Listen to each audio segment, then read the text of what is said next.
Imagine switching lives with your twin sister, only to discover she was never really born. Not in any record. Not in any hospital. And now, she's back taking everything you thought was yours. We switched places with my bruised twin sister, and made her husband's life a living hell. The first time I saw her face in that mirror I froze. Same cheekbones. Same scar under the lip. But her eyes, they were darker now. The kind of dark that comes from fear. The kind that stays. I leaned closer, hearing the hum of the motel's flickering light. It buzzed like a nervous insect trapped between the walls. She sat behind me on the torn mattress, her hands trembling. Faint bruises painted her arms like watercolor gone wrong. "He will believe it is me," she whispered. Her voice cracked, soft and scared. He nodded. Outside, trucks rolled down the empty highway. The air smelled like gasoline and rain. A dog barked somewhere in the dark. We switched clothes in silence. Her perfume lingered on my skin. Cheap lavender and regret. When I stepped into her house, everything felt wrong. The air was too still. The light too dim. He looked up from the couch, beer can half crushed in his hand. "Back so soon," he said, grinning, that grin that never reached his eyes. Smiled back. Slow, deliberate smile. The kind that hides a storm. He did not know yet. He did not know she was gone. He did not know I had come in her place. And I had no fear left to lose. The room smelled like stale beer and old anger. His eyes flicked toward me, suspicious for half a heartbeat, then softened, the way men soften when they believe they still have control. I walked past him, slow, deliberate, my heels clicking on the warped floorboards. Every sound felt like a countdown. He spoke again, lazy and slurred. "You know you cannot just walk out like that and think it is fine." I turned my head, meeting his gaze. For a second he faltered. Something in my expression made him lean back. Maybe it was the steadiness. Maybe it was the quiet rage simmering just beneath my calm. "I just wanted some air," I said, her voice echoing from my lips, though my heart beat with my own fire. The lamp cast a dull orange glow across his face. Every scar, every shadow seemed to twist with the words he was about to say. "You should know better," he said, standing. He towered over me, but I did not move. Not an inch. His breath carried the sour sting of whiskey. The sound of the refrigerator humming filled the silence between us. He reached for my wrist. That was when I saw it, the flicker of fear I had been waiting for. Because this time I did not pull away. I held his gaze, steady and cold. "Do you really think I am afraid of you?" I said softly. He froze. The room tightened. Even the air seemed to stop moving. His grip loosened. My pulse steadied.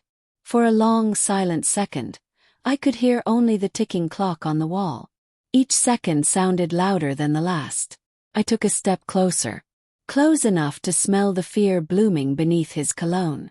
"You broke her," I whispered. "And now, you will understand what that feels like." His confusion melted into anger. Anger was his comfort. But tonight comfort would not save him. The storm outside cracked, lightning flashing through the window like a warning. Thunder rolled over the house, shaking the glass. He shouted something, words blurred by panic, but I barely heard. All I saw was the reflection of my twin in the mirror behind him, standing pale and silent, watching. Her bruises seemed to fade in the flicker of light. Her eyes glistened, not with fear but release. He turned toward the sound of movement upstairs, but there was no one there. Still, the footsteps kept echoing. Low, heavy, purposeful. He backed away. For the first time he looked small. "Who is up there?" he whispered. I smiled again, that same slow, deliberate smile. "No one you can hurt anymore," I said. The house creaked. The lights dimmed. And something unseen moved behind him. His breath caught. Mine did not. The air thickened, heavy with justice, heavy with everything she had swallowed for years. When his scream finally came, it was soft, strangled by disbelief. Because sometimes punishment does not come with rage. Comes with silence. The kind of silence that makes a man face what he has done, and realize it will never end. Morning came slow. The kind of morning that feels wrong, too still, too quiet. The sky hung low over the little cul-de-sac, gray and heavy, like the world was holding its breath. Rain had washed the driveway clean, but the air still smelled of thunder. I stood in the kitchen, barefoot, staring at the mug of coffee steaming in my hands. The same mug she used every morning. The one that said "best wife ever." The words looked cruel now, almost mocking. Somewhere in the house, a floorboard groaned. It was not him. It was never going to be him again. I felt her presence, faint but near, like the whisper of a sigh right behind my ear.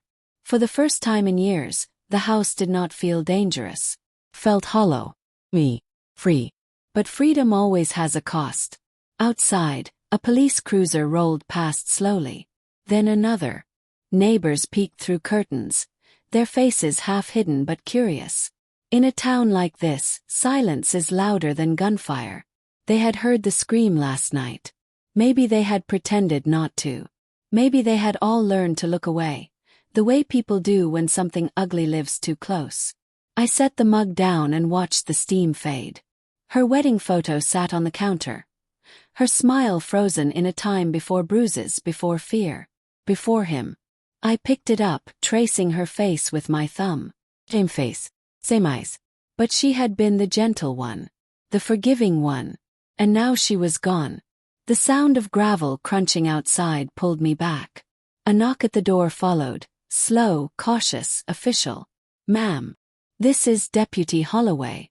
We need to ask a few questions." His voice was kind, southern, the kind that almost made you want to trust him. I opened the door just enough to see his face. Middle-aged, polite, eyes scanning everything behind me. "Morning," he said, tipping his hat. "Your husband's truck was found near Miller's Creek. Doors open. Engine cold. You seen him?" I felt my pulse quicken, not with fear but something else. Something deeper. "No," I said. My voice was calm. "Come." He nodded, taking notes. His pen scratched against paper like a heartbeat. "You all right, ma'am? You look pale." I forced a small smile. "Just did not sleep well. Storm kept me up." He nodded again, but his eyes lingered. The kind of look that says something does not add up. He thanked me and walked away, his boots leaving deep prints in the wet earth. As the door closed, I caught my reflection in the glass. Same face, same scar. But my eyes, they were not hers anymore. They were darker, colder. In the hallway the air shifted. The faint sound of humming, her favorite tune, drifted from the bedroom. I followed it, my steps slow, my breath steady. The door was half open. The light flickered, soft and golden. And there she was, sitting on the edge of the bed, wearing white, smiling. Not broken. Not afraid. "You did it," she said, her voice calm, almost proud. I felt tears sting my eyes. "I had to." She nodded. "I know. But it is not over." A chill moved through the room, brushing against my skin like wind through an open grave. "Not over," I whispered. Her smile faded. "He had secrets. Things you do not know. People who will come looking." My chest tightened. The house suddenly felt smaller, the walls closer. The mirror beside the bed caught my reflection again, but only mine this time. She was gone. Only her words lingered. Outside, sirens wailed in the distance. Closer now. The mug on the counter shattered without being touched. The air hummed with something unseen, something waiting. And for the first time, I wondered if the real nightmare had just begun. The sirens grew louder. They cut through the soft hum of the morning like a blade through silk. Red and blue lights flickered across the front porch, bleeding through the curtains, painting the walls in warning. I stood still, staring at the shattered mug on the floor, the steam from the spilled coffee rising like a ghost. It smelled burnt. A sharp, bitter scent that clung to everything. My heart was calm. Come. That strange stillness before the storm breaks again. The knock at the door came heavier this time. Not polite. Not patient. "Ma'am, open up. We need to speak with you right now. Their voices carried authority but also hesitation, the kind people use when they are not sure what they are walking into. Open the door. 2 officers stood there, soaked from the rain. One was the deputy from earlier. The other, taller, younger, eyes sharp and restless. He stepped forward first. Mrs. Collins. He nodded. That name still felt strange on my tongue. Name. Not mine. He looked me over, studying every twitch, every blink. Something in his stare made my skin crawl. We found your husband's vehicle abandoned near Miller's Creek, he said. There was blood on the driver's side door. I did not blink.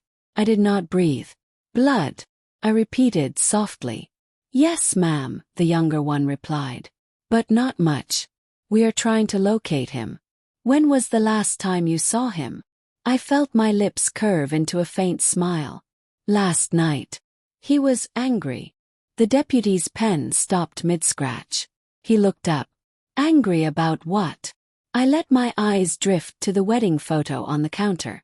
For a long moment I said nothing. The silence stretched until it hurt. About me leaving, I said finally. About everything. The officers exchanged a quick glance. They were trained to hide it, but I caught it. That flicker of suspicion, the quiet question forming behind their eyes. The younger one walked past me into the living room, scanning the space. Every step echoed in my bones. He looked at the walls, the broken lamp, the dented doorframe, the ghosts of arguments that had never been mine. Mrs. Collins, he said, your neighbors reported hearing shouting. Then a scream. My throat tightened. I swallowed the truth whole. I told you, I whispered. It was the storm. Lightning cracked outside like the sky itself was mocking me. He nodded slowly, eyes narrowing. Right. The storm.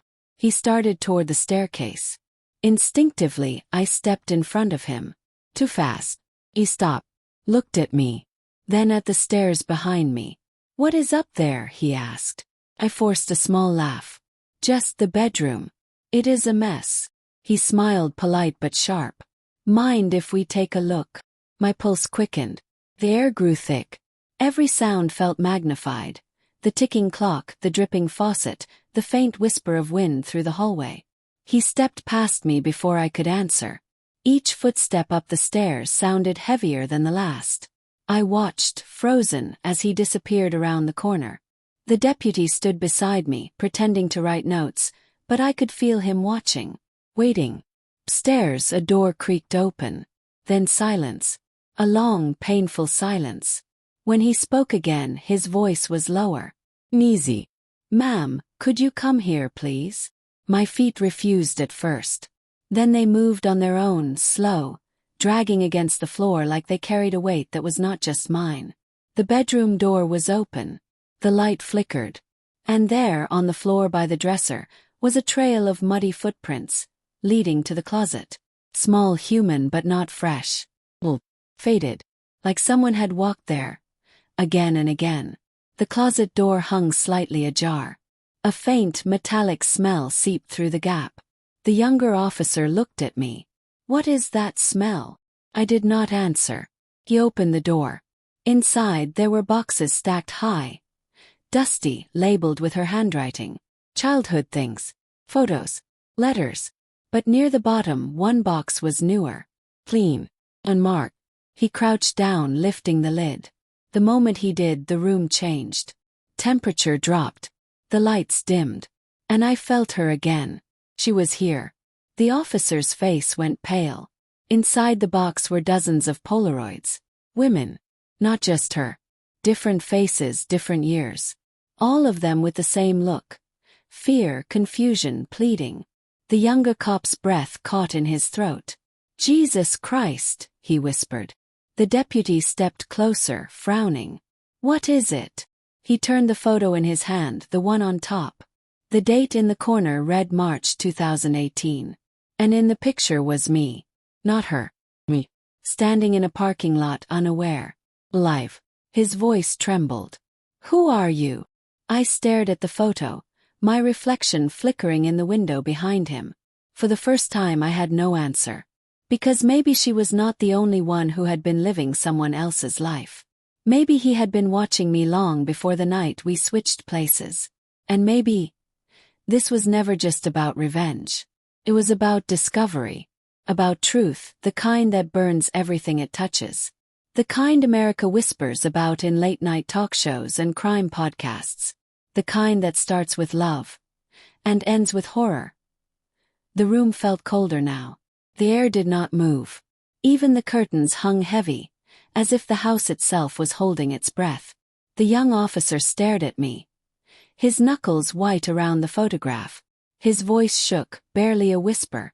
Who took this picture? Could not answer, because deep down I already knew. Her husband. The man I had buried beneath the storm. But this was bigger. He had been watching her. Watching me. Watching everything. The Polaroids lay scattered across the floor now. Faces of women staring back, frozen in silent terror. Each image felt like a scream caught inside a frame. The deputy swallowed hard. "Ma'am, we need to take you in. You need to tell us everything you know about this." I nodded slowly, my throat dry, words lodged somewhere deep behind my ribs. But as they reached for me, something inside the closet shifted. Sound. Faint. A scrape against the wood. The officers froze. The younger one drew his gun, motioning for silence. My pulse thundered in my ears. Every instinct told me to run, but my feet would not obey. He pulled the closet door wider. And behind the boxes, behind that cruel collection of ghosts, was a hidden panel. Let. The deputy forced it open, his flashlight cutting through the darkness. What we saw was not human. Not anymore. It was a room. A small, secret space, the walls covered in newspaper clippings, photographs, and notes scrawled in red marker. Strings of yarn connected everything. Faces, dates, addresses. And in the center, taped to the wall, was one final photo. Me. Taken just last week. The caption beneath it said, "She found out." My stomach dropped. The younger officer turned to me. His expression a mix of confusion and horror. "Ma'am, when did you switch with your sister?" The question hit like thunder. "When?" Echoed. 3 days ago." He shook his head slowly. "That's impossible." He picked up another photo from the wall. It was time-stamped yesterday. And in it, my sister was standing outside the same motel where we switched. Alive. Bruised but alive. I stumbled back, my vision blurring. The room seemed to tilt, the edges closing in. "She's dead," I whispered. "I saw her die." The deputy placed a steadying hand on my shoulder. "Maybe not, ma'am. Maybe she's the one who set all this up." The words ripped through me. It did not make sense, yet it did. She had always been the quiet one, the survivor, the one who hid pain beneath a practiced smile. She knew how to make people believe. What if she made me believe too? The younger officer stepped closer, lowering his voice. "Whoever your sister really was, she was involved in something dark, something organized. We have seen this before. Trafficking rings, identity trades, experiments. He was not working alone." Felt sick. The world around me blurred. The wallpaper seemed to pulse, like the house itself was alive with secrets. From the hallway, a gust of wind slammed the front door open. Rain swept in, cold and angry. And somewhere in that storm I heard it, her laugh. Broken. Familiar. "She's here," I whispered. The officers looked at each other, uncertain whether I was losing my mind. But I could feel her. The weight of her presence pressing down like hands on my shoulders. The lights flickered again. Every photograph on the wall began to tremble, as if stirred by something unseen. The deputy shouted, "Everyone out of the room!" But I did not move. Because I knew this was her doing. This was her message. She wanted me to see everything. To understand the truth she carried to her grave. A truth that would tear apart everything we thought we knew. The power went out. Darkness swallowed the house. And in that blackness her voice came, soft, close, trembling with something between love and rage. "You took my place," she whispered. Now take my past. My knees buckled. The flashlight hit the floor, rolling, casting wild shadows that danced across the photographs. The faces on the wall seemed to twist and move. And among them, hers appeared again. Not in pain this time. Not broken. Smiling. Like she had finally won. And just before the world went completely silent, I heard the last thing she ever said to me. A voice carried on the storm, echoing through the hollow house like a curse. Every secret comes home. Rain poured harder that night. The sound hit the windows like 1,000 tiny fists, angry and relentless. The power was still out. Only the flashlights from the officers cut through the dark, thin beams slicing through the shadows that clung to the walls. The air smelled like wet wood and fear. Metallic. Alive. I sat on the couch, a blanket wrapped tight around me, though it did nothing to stop the shivering. The deputy paced near the window, radio in hand, murmuring updates into the static. The younger officer, Agent Rowe he had said his name was, stood near the photographs, staring like a man trying to decode a nightmare. He spoke finally. "Ma'am, we have a team on the way from Quantico. This looks like something much bigger than one man." I nodded slowly, eyes unfocused. "I told you." He heard her. "But she is gone." Rowe turned, his face pale in the flicker of the flashlight. "Maybe not. We ran her prints through the system after you called it in. There is no record of her. No birth certificate. No driver's license. No existence." The words struck like cold water. "What are you saying?" I whispered. "I am saying," he said carefully, "your twin sister may never have existed. Not legally. Not anywhere." The room tilted. I could not breathe. I looked at the wedding photo again, the one of her in the white dress, smiling like she owned sunlight. The frame felt cold in my hands. "I remember her," I said. "She was real." Rowe crouched down, his voice soft, steady. "Sometimes people create identities to protect themselves. Sometimes to hide from something worse." The deputy looked up from his radio. "They found something at the creek." The air froze. "What?" he asked. He hesitated, then said, "A second body." My heart dropped. "Second?" He nodded. "Female." The face was, well, it is hard to tell. But she had a scar under her lip. My knees went weak. The blanket slipped from my shoulders. I fell against the arm of the couch, choking on my breath. Rowe stepped closer. "Ma'am, listen to me. We do not know who she is yet. But until we do, we need you to stay somewhere safe." I shook my head. "No. I need to see her." He frowned. "That is not." I said I need to see her. The words tore out of me before I could stop them. For a moment no one spoke. Only the storm answered. Then he nodded. "All right. But you have to stay calm. Do you understand?" I nodded, though my body trembled. We drove through the rain in silence. The windshield wipers kept time with my heartbeat. Fast, desperate, uneven. The police lights reflected off puddles, turning the road into a river of red and blue. When we reached the creek, the smell hit first. Wet soil. Upper. Okay. The floodlights painted everything pale. A stage for something that should never have happened. The sheet lay over her body. Will. My hands shook as I reached for it, but Rowe stopped me. "Are you sure?" he asked quietly. He nodded. He lifted the edge. Her face was swollen, cold, unrecognizable. But the scar was there. And so was the necklace, the small gold chain our mother gave us before she died. My heart broke in silence. Tears came, heavy and hot, cutting down my cheeks like they were carving truth into my skin. "That is her," I said. "My sister." Rowe studied me for a long moment, then said, "If that is your sister, then who has been calling me from your number all night?" I stared at him, unable to speak. "What?" He held up his phone. The screen glowed in the rain. Block number. Timestamp. 2:17 a.m. The same moment we found the body. He pressed play. A woman's voice filled the air, soft, broken, almost singing. It was her voice. "My name is not hers," she said. She took my life. But I took his. The message ended. Static followed. Ro looked at me, waiting for a reaction. But my mind was far away. Back in the house, back in the dark room with the photographs, back in the whispers that said you took my place. I realized something then. Maybe the woman I thought I buried was not my sister at all.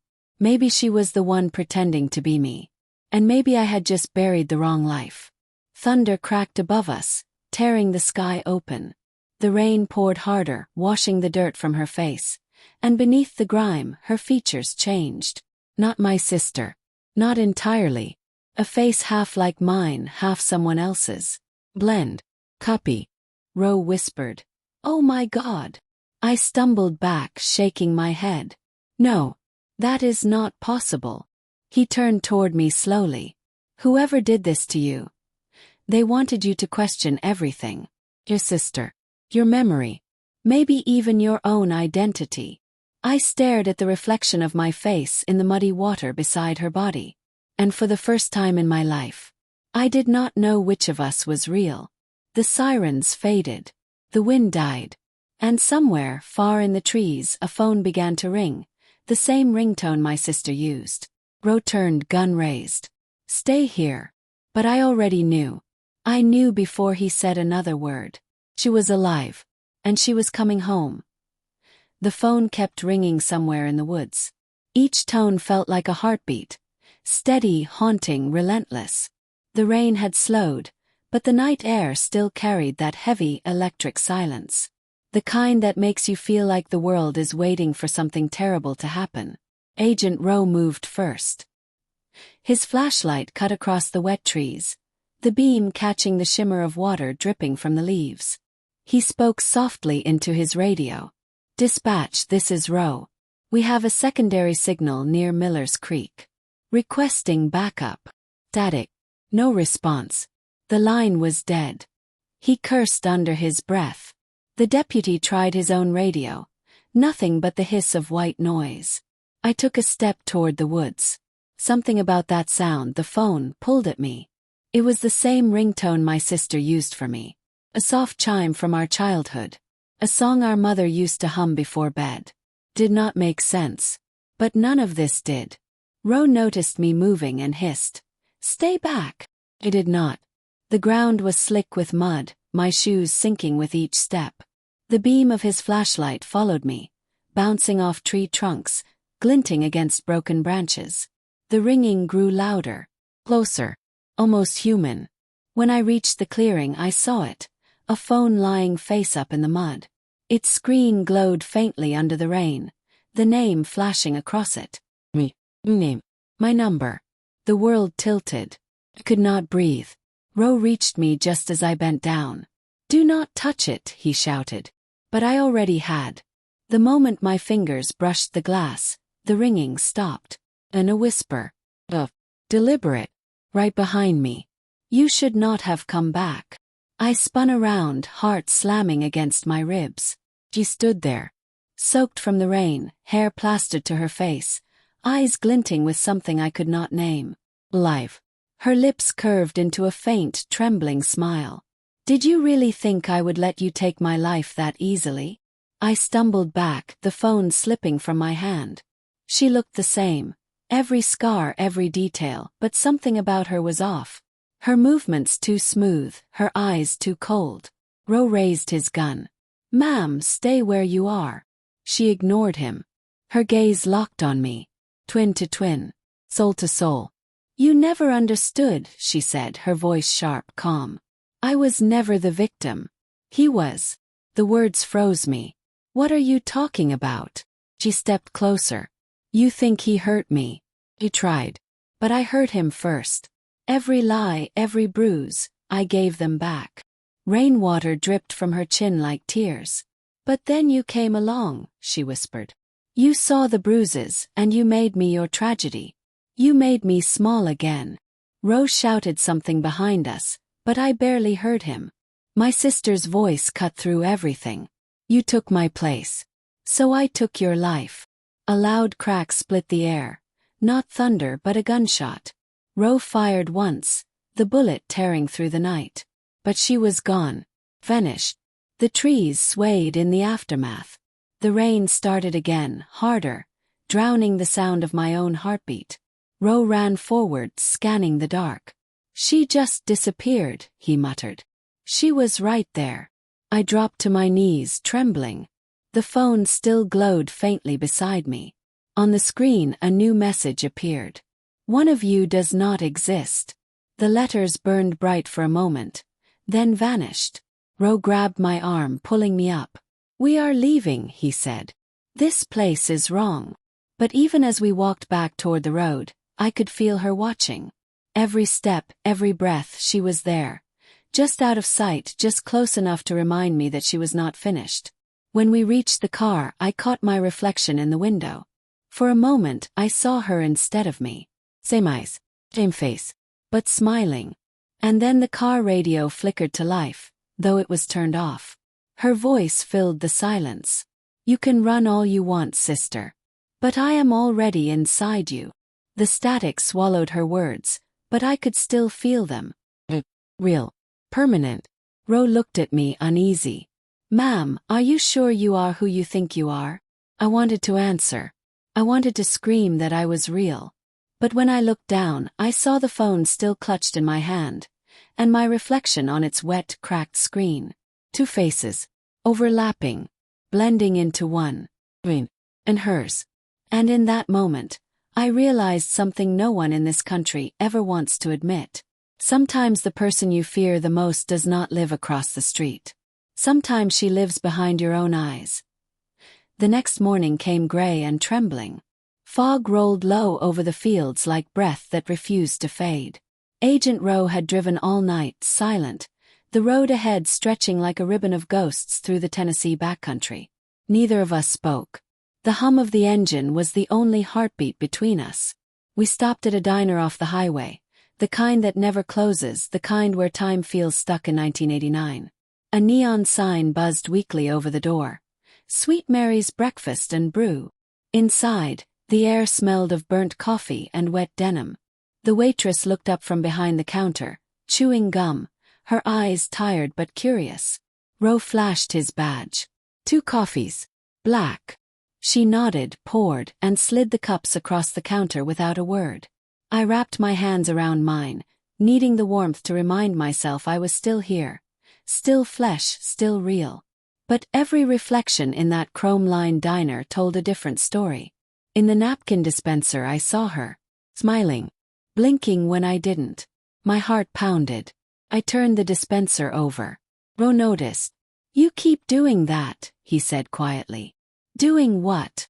Looking for her. I stared down into the coffee. She keeps finding me.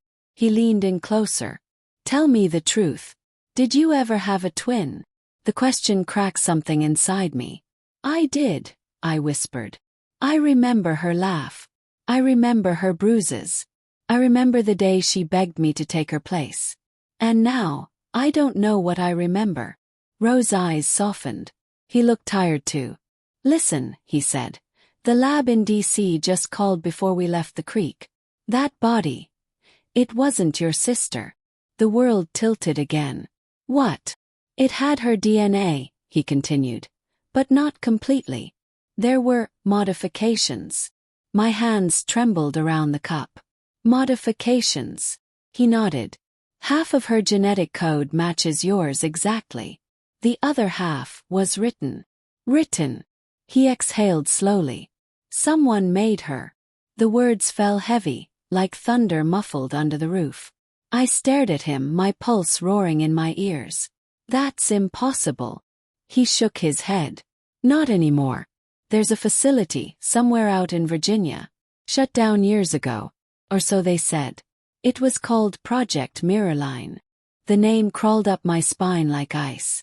Ro continued. They were experimenting with identity replication. Perfect biological copies for undercover operations, witness protection, espionage. Most of it was illegal. They shut it down after a congressional hearing. Or they were supposed to. Could barely breathe. So you're saying she was made? He looked at me carefully. I'm saying someone made her to be you. The diner suddenly felt too small, too bright. Every face in the room seemed to turn toward me. The waitress, the old man by the window, the couple in the corner. Were they even real? My vision blurred. I gripped the table to steady myself. She said one of us doesn't exist. Rose's jaw tightened. Maybe she meant it. The waitress walked over, placing the check on the table. Her hand brushed mine. Cold. Unnaturally cold. I looked up and my blood froze. It was her face. My sister's face. Same eyes. Same scar. But she didn't blink. She just smiled. Refill? She asked softly. I pushed back from the booth, my chair screeching against the linoleum. Rose stood instantly, his hand on his weapon. The woman laughed, low and deliberate, and then said something that made my stomach twist. You think you can hide from a reflection?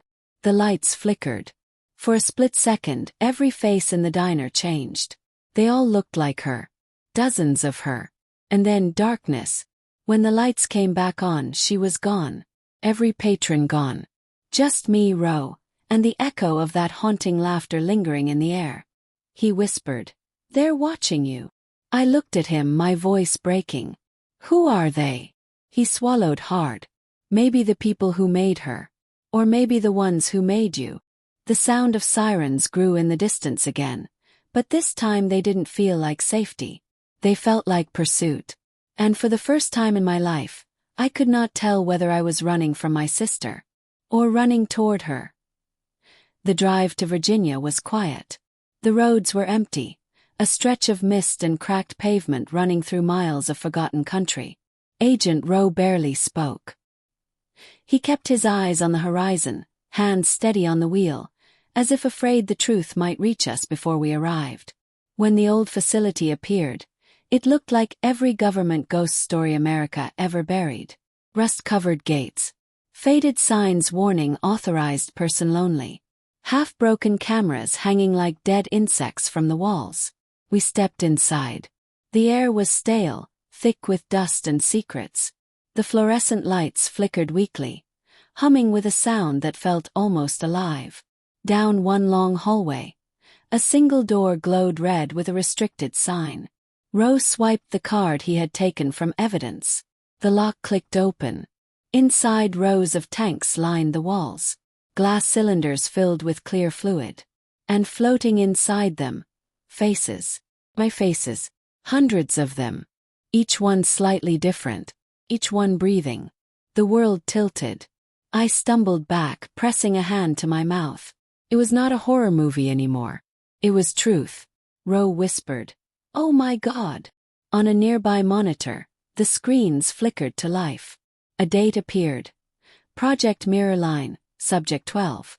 Then her voice. My sister's voice. Measured. Recorded. This one remembers. Too much. Terminate and restart replication cycle. The recording cut. Rowe turned to me. You were Subject 12. My breath caught. No. That's not possible. I had a childhood. Family. Memories. He looked at me, eyes heavy with pity. They gave you memories. That's what they did here. They built lives from scraps. Photographs. DNA. Everything you thought was real, it was programmed. The air in the room seemed to disappear. Felt hollow. Weightless. Like a shadow realizing it had never cast the light. I looked back at the tanks. One of the faces inside opened its eyes. And smiled. Rowe grabbed my arm. We need to go. Now. But before we reached the door, another monitor flickered on. Live feed. My sister.